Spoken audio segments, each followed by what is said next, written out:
Em xin lỗi anh giờ nơi đâu.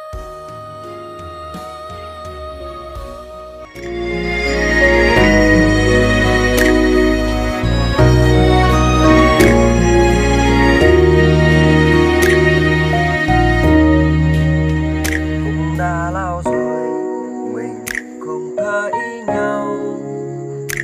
Em giờ sao hạnh phúc đắm say không nào? Bên anh thì mưa, bên em có nắng chưa?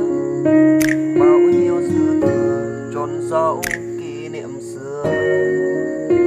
Dã như lúc này người ơi bên ai ở đâu cũng ngã kia trong anh đen lại. Yêu em thật nhiều nhưng anh gặp phải đắng cay bao điều. Gió rét từng cơn cô đơn siết anh chặt hơn.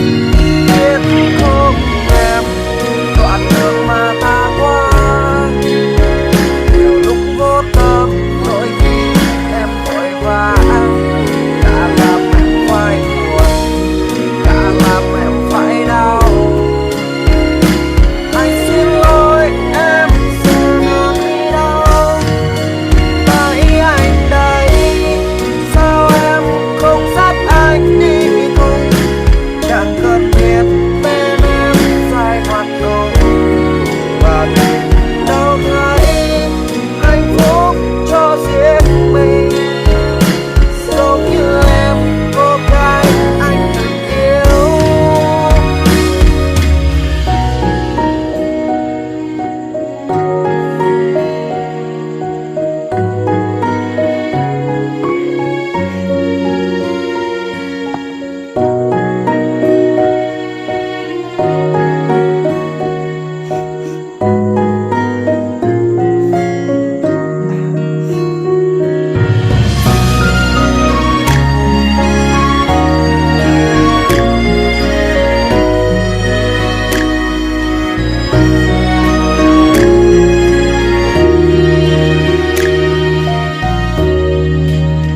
Dã như lúc này người ơi ở bên anh ở đâu cũng ngã hiện trong anh đen lại.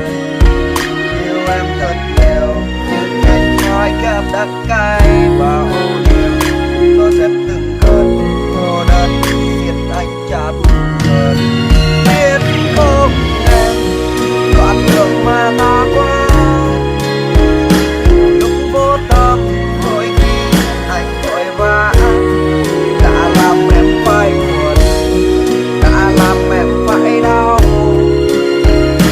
Anh xin lỗi em giờ nơi đi đâu, tại anh đây sao em không dắt anh đi cùng. Chẳng cần biết bên em dài hoạt động và tìm đâu thấy hạnh phúc cho riêng mình. Giống như em cô gái anh từng yêu. Biết không anh đoạn đường mà ta qua nhiều lúc vô tâm, đôi khi em vội vã đã làm anh phải buồn, đã làm anh phải đau. Em xin lỗi anh giờ nơi đâu. Tại anh ơi sao em không dắt anh đi cùng. Chẳng cần biết bên em dài hoạt động và tìm đâu thấy hạnh phúc cho riêng mình. Giống như em cô gái anh từng yêu.